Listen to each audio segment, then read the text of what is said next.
सरकार की ओर से हाल ही में पेश किए वार्षिक बजट के प्रति प्रदेश भर के पेंशनर्स ने नाराजगी जाहिर की है। Himachal Pradesh civil pensioners and welfare association ने सरकार से डीए का जल्द भुगतान करने की मांग की है। वहीं ऐसा न करने पर पेंशनर्स ने चेतावनी दी है। पेंशनर्स का कहना है कि सरकार उनकी मांग पूरी नहीं करती तो प्रदेश भर के पेंशनर्स सड़कों पर उतरकर प्रदर्शन करेंगे। जिला कुल्लू के मुख्यालय सरवरी में पत्रकारों को संबोधित करते हुए Himachal Pradesh civil pensioners and welfare association के प्रदेश उपाध्यक्ष एवं जिला कुल्लू के अध्यक्ष सहसराम ठाकुर ने कहा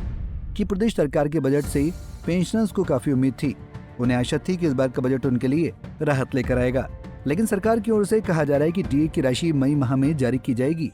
उन्होंने कहा कि हिमाचल प्रदेश में कई ऐसे पेंशनर्स हैं जिनकी बकाया राशि 15 से 20 लाख रुपए तक है, लेकिन सरकार उनके बारे में भी कोई विचार नहीं कर रही है। पेंशनर्स के मेडिकल बिल का भुगतान भी नहीं हो रहा है, जिसके चलते बीमार लोगों को अपना इलाज करवाने में भी खासी दिक्कतों का सामना करना पड़ रहा है। सरकार अगर व्यवस्था परिवर्तन करना चाहती है तो उन्हें पेंशनर्स के बारे में भी सोचना होगा। उन्होंने कहा कि सरकार की ओर से अब पेंशनर्स के लिए गंभीरता से विचार नहीं किया गया तो मजबूरन सभी पेंशनरों को सड़क पर उतरना होगा। आज हमारे त्रैवार्षिक चुनाव थे और हमारी जो कार्यकारिणी जो सर्वसम्मति से दूसरी बार जो है ये मोर सिंह ठाकुर जनरल सेक्रेटरी बने, मैं सहसराम ठाकुर प्रेसिडेंट और भी सभी लोग सर्वसम्मति से चुनाव हुआ। योगराज शर्मा जी जो हमारे रिटर्निंग अफसर थे उनकी देखरेख में हुआ और कोई ऐसा क्लैश नहीं है। सब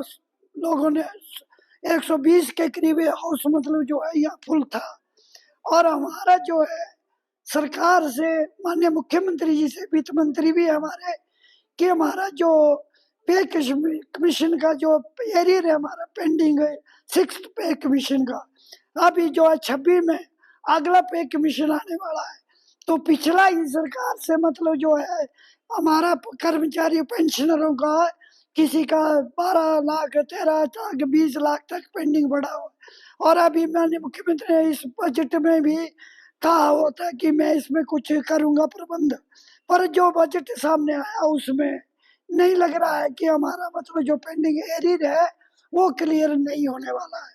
तो आगे आने वाले समय में भी हम जो चाह रहे हैं सरकार से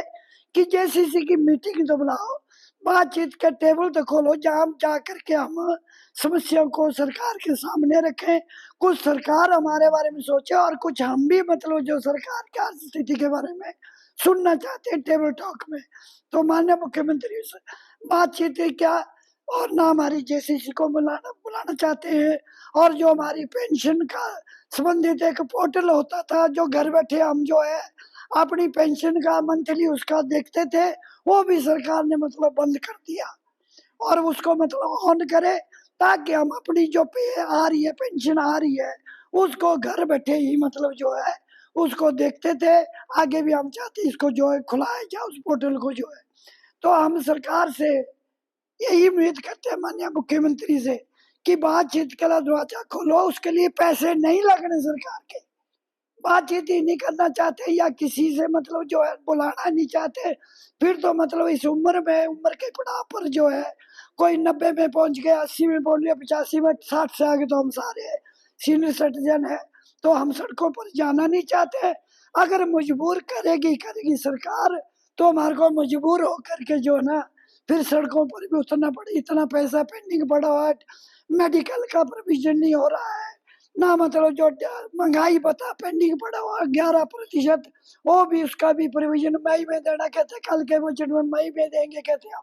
मई में कोई हमारा त्योहार नहीं है, कोई कुछ नहीं है, फिर 15 अगस्त आता है, कोई 26 जनवरी जब अप्रैल आता है, अप्रैल में भी बोलते चलो 14-15 अप्रैल हिमाचल डे आ रहा है, उसमें कहते कम से कम उसमें तो देते,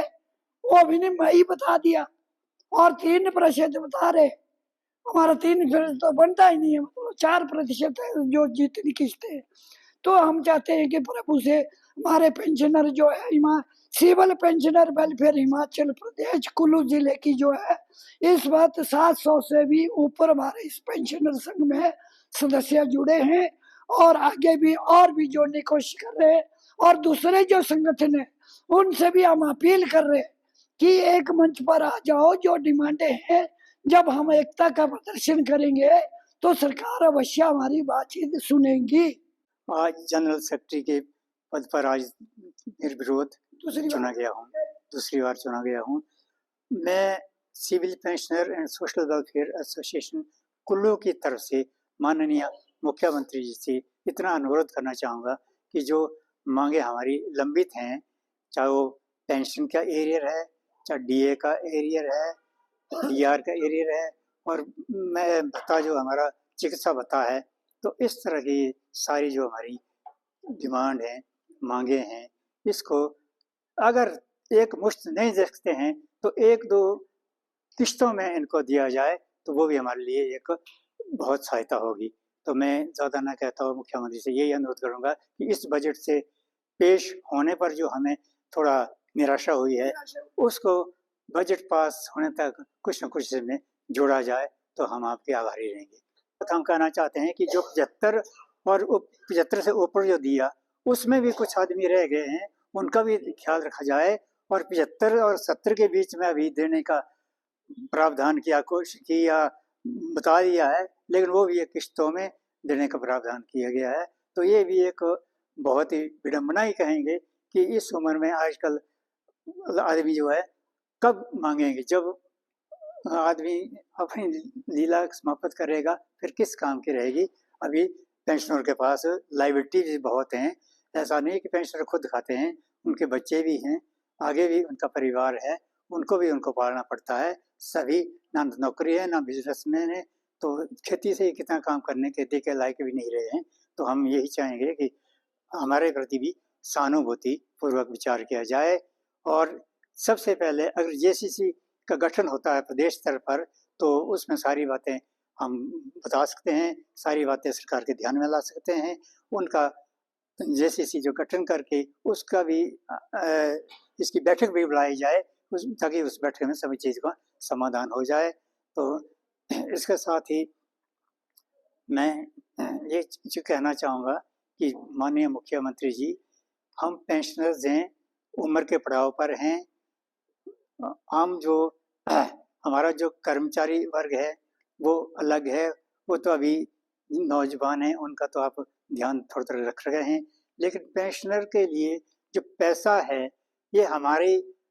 हमारा काम नहीं, ये सरकार का काम है। कि पिछली सरकारों ने भी पैसे का प्रावधान किया था।